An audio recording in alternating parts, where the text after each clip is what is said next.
as they took on the Kings, trying to hang on to their playoff spot. This was an absolutely cuckoo game in Sacramento. De'Aaron Fox to Marvin Bagley on the dunk. They're running. The team's just running up and down, back and forth all night long. Young legs. De'Aaron Fox with 27, 66-58 at the half. Kings up. They outscore the Nets 37-20 in the third quarter. Bagley, more Bagley. Knocks down the three there. Sacramento up by 28 at that point. Brooklyn starts the fourth down by 25, but here comes D'Angelo Russell having a career night. Jared Dudley over to Russell. Dave Yeager, concerned. He sees it coming. Rightfully so. More from Russell. D'Angelo Russell 10 of 15 for 27 in the fourth quarter, and then it's Jared Dudley to give Brooklyn a lead improbably at 121-119. Game tied. Marvin Bagley, he's out of bounds. It's a turnover. He had 28 on the night, but that's a killer. He was all the way out of bounds. Rondé Hollis Jefferson back to the rim, somehow flips it up and in. The Nets outscore the Kings 45-18 in the fourth quarter. Russell had 27 of his career high 44 in the fourth, and the Nets had the largest comeback in franchise history and the fourth largest comeback based on a third quarter deficit in the history of the shot clock era NBA. Unbelievable. Here's one of your heroes, Rondé Hollis Jefferson. Rondé, take us through that shot to win this game. Man, it was drew up for D'Lo to come down.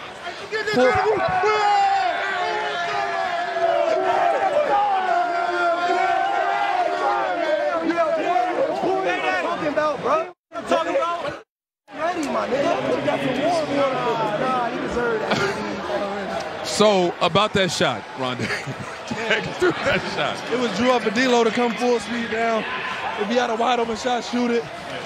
If not, I was his second option to pop back to the ball, then dribble handoff to him. I looked at him, he said, just go. He couldn't get the ball, he said, go. I looked at Bagley, and man, I was like, it's game time, let's get it. As a group, how were you guys able to change the momentum of this game in the fourth quarter, down 25? Man, it's about your energy at the end of the day. Coach JV always tell me, man, be ready, be ready. You're not playing, man. It's tough sitting on that bench watching your guys go to war, but I was always ready, man. They called my name, came out and competed, and that's all you can ask for. Congratulations. Enjoy it. Appreciate it, man. Thank you. Just bringing D'Angelo Russell. A very excited D'Angelo Russell. How about your teammate, Rondé, waiting for his opportunity out of the rotation and then making things happen in the fourth? Man, we tell him every day, man. He's a guy on our team that's the heart and soul, man. It's simple as that. You can't explain it. Heart and soul, he came out ready to play, didn't play the whole first half, came out, took care of business, and the basketball gods blessed us at the end. And how about you ready to play? Fourth quarter, 27 points, career high for you tonight. What got into you in that fourth quarter to take control and lead your team back? God is good. God is good, simple as that. Came ready to play. Coaches put us in the best position to win the game. Got off to a slow start, game of runs, we know what it is. But we handled adversity, we was composed the whole game. Our vets, they spoke up, they kept us there, man. Our vets are so vital to us. And like I said, the basketball guys blessed us at the end with a win. What a night for the Nets. The Red Hot Rockets here in Atlanta on Tuesday night. That's James Harden, guys. And on the big things on the basketball court. Yeah, from time to time. Clint Capella had a night. James Harden working on Here Ken you Bazemore. go. Oh, he spun him around. Ken Bazemore, Just where you spun him going? around. Never good. Where's he going? He did a pirouette. He's in that turnstile. Yeah. It's the turnstile. He's stuck in the turnstile. Never good. Kevin Huerter moving without the ball. Nobody picked him up. He'll score it. Trae Young had 12 assists, by the way. Then it's Harden to Clint Capella.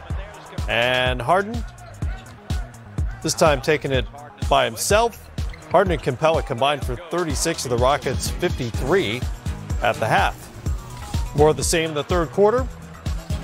We're running. Hope Bazemore came back. Harden, no, yeah, nobody found him. Harden, again to Capella. Yeah, this is where Houston gets going now. 31 points in the third quarter, 37 points in the fourth quarter. It's not the only guard big combo that works, though. Chris Paul to Kenneth Faried. CP3 with 11 assists on the night. Houston's lead is 14 at that point, and How about another setup? Harden to Capella one more time. Capella had 26, 11 boards. Harden 31, 10 assists. And Houston now 12-1 in their last 13. Get this. Harden is now the first player in league history to score 30 points against all 29 of his opponents in a single season. First to score 30 against every other team in the league since Michael Jordan in 86-87. There were only 22 opponents for a player back then. Stunner. Michael Jordan did it? Yes, I know. No sign of LeBron as the Lakers played the Bucks in Milwaukee. Sore groin for him. Giannis sat on the sideline after tweaking his ankle on Sunday. We got checked and fooled nominees all over the place. Wait a minute. Wait. Josh Hart finger rolled a pass well into the stands. Dead ball. Pat Connaughton heaves that up atop the backboard. Gets it stuck up on the shot clock. What is going on? Brook Lopez kind of volunteered to go over and take care of that. The former Laker with a bow. It's very theatrical. He's a showman. Not the only standing O he might get for tonight. He's a showman. Kentavious Caldwell-Pope keeping the Lakers in this thing in the first half. He had 21 in the second quarter alone and 23 at the half. Milwaukee only up by 3, but the Bucks win the third quarter, Coach. Yeah, I'd say with a 38-point third quarter. That'll do it. Chris Middleton matched his season high with 30. Nikola Mirotic with the 3 there. He had 23 on the night. More of the same in the fourth. Lakers hanging around season high 35 for KCP. Chris Middleton goes down really hard there. And then after the turnover, he's up and cherry picking. Oh, he was just cherry picking down the other end. He got knocked to the floor. How do you go from 38 points to 16 points in the fourth quarter now? That's a great question. I don't have a great answer, but that's a great question. Lakers have now lost 9 of their last 10.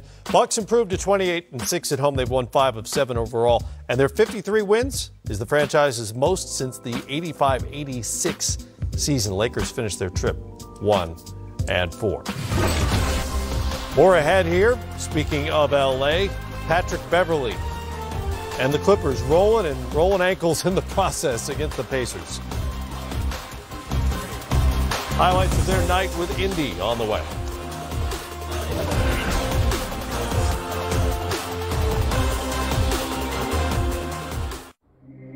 The all-wheel drive lock mode on the Telluride helps ensure maximum grip to all 4 tires. Much like a bull, planting its hooves firmly into the earth right before it gives you... This Pacers team hung around all night long. What ultimately sealed this win for you guys here in the final minute? We were able to get stops at the end and play our rhythm in offense. We're getting better and better, especially in the fourth quarter execution, and that was good. About that fourth quarter execution, this is back-to-back games where you guys had to put a team away here in the final seconds. How much confidence does that give you with the way this team is playing down the stretch? Give us a lot of confidence, and it's going to be like this for a lot of games are going to be like this, so we're ready for it. Gallo, you have 7 consecutive games where you have scored at least 20 points. How important is it for you to have that kind of consistency? It's important for the team, and if it helps the team winning, that's what I need to do every night. All right, thanks, Gallo. Ralph? Danilo Gallinari from Italy. At 7 straight 20-point games is the first time in Danilo Gallinari's injury-plagued season he's been able to do that. Always been a good scorer. But he goes for 24 tonight, and the Clippers get the win 115-109. So they are now 8-1 in the month of March and finish their 6-game homestand at 6-1 as they continue to try to climb up the Western Conference standings. Welcome in. It's Game Time presented by Kia. The Czar, Mike Fratello, Sekou Smith right over there. I'm Matt Weiner. Impressed by what the Clippers have done here in March and what they were able to grind out here tonight? I am, with the pressure on the Western Conference race being as tight as it was. When you come back from the All-Star break and you can wind up becoming a more unified, solid team performing at both ends of the floor. And I was fortunate to be able to go to one of Doc's shoot-arounds in the last 2 weeks when they were at Sacramento playing in a very big game that particular night because both teams were right next to each other in the standings. And all Doc kept preaching as they went through their shoot-around was their execution had to get better. The execution had to get better. And they went over it and over it, the repetition, and then had a big win that night in Sacramento. So that's a good thing coming down the backstretch. And this is a young team. Remember, young team and new pieces that Doc is trying to put together here and roll on into the playoffs. So that's a good sign. Well, Gallo's obviously their most natural scorer out there, but late in the game it was Patrick Beverley who kind of put it away in a one-possession game in a highlight that is likely to be replayed repeatedly, much to the chagrin of Bojan Bogdanovic, who's sprinting over to try to get in the play. Yeah, he did his best, but Patrick Beverley, one of those great, grimy competitors the league has, and he doesn't just get it done defensively tonight. Big shots, a big three late, and then that play, Matt. For all the new faces, all the young guys they're working with on that Clippers team, Doc does have two very unique guards to work with, veteran guards, and Pat Beverley and Lou Williams late. Lou makes the pass, on one of those late shots that ends up being a real big-time play. You can't win at a high level in this league without some veteran stewardship. And they're getting it from two guys, to me, who fit beautifully together as a 1-2 punch, starter and backup, and also as emotional barometers for that Clippers team late in the game. You got Beverly's kind of fire and Lou's ice that work really well together. Now, Lou Williams has been their closer for most of the season. Didn't have a great night shooting the ball tonight. But when it comes to the playoffs, they're going to need multiple scorers. Gallinari is a scorer, and he's going to be thrust into the role, whoever the matchup is, of having to produce nights like this if they're going to take somebody deep into a series.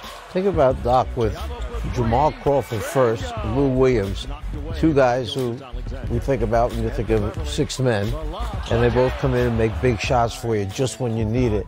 Doc's been fortunate enough or smart enough, to go and get those guys and make them part of his respective teams. And Montrezl Harrell with another double-double, 20 and 12 off the bench. Again, if you didn't catch this earlier, he and Williams are about to become the highest scoring bench duo in NBA history, surpassing their own numbers. Yeah, and just an excellent structure for this team. In this day and age of super teams and, stars trying to figure out ways to align themselves together, this is a good old-fashioned hard hat, lunch pail team. I mean, they come in, and those guys off the bench, and Harrell and Lou Williams, they're just going to outwork you. They're going to, Montrezl Harrell's going to beat you up, and Lou's going to take you to school, and you're going to have some balance on the floor in terms of the work Lou can do around the perimeter, and then Harrell around the basket, diving to the rim, and finishing strong at the rim. That's a great combination to be able to work with if you're Doc Rivers. For the Pacers, this is a team that is not going to blow you away offensively. They need to grind out wins with their defense, and they gave away 23 points off 20 turnovers tonight. That is not a formula for them to win on the road, but without Darren Collison, maybe understandable. And now they've fallen to 12 and 13 since Victor Oladipo went down for the season back in January. All right, stick with us. More coming up here on Game Time, presented by Kia, and on Friday night, it's the Thunder and Raptors. Coverage starts at 7 Eastern Time right here. But up next, a monster comeback in Sacramento in a wild game that went down to the wire. Wait till you see what the Nets pulled off tonight. NBA Game Time is brought to you by Kia, official automotive partner of the NBA. Visit kia.com to learn more.